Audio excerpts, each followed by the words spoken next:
కూడా కష్టకాలంలో ఉన్నప్పుడు క్రైస్తవులకు అండగా నిలబడాల్సింది పోయి క్రైస్తవులు హత్య రాజకీయం చేస్తున్నారు అని చెప్పి నువ్వు మాట్లాడతావా తల్లి?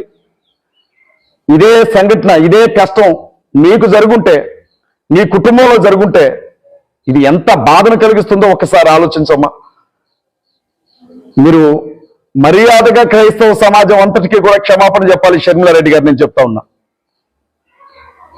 క్రైస్తవ సమాజం మొత్తానికి కూడా మా కన్నీళ్లను అవమానించారు మీరు, మా ఆత్మగౌరవాన్ని అవమానించారు మీరు, మా కడుపు కోతను అవమానించారు మీరు, మా దుఃఖాన్ని అవమానించారు మీరు, మా ఏడుపును అవమానించారు మీరు.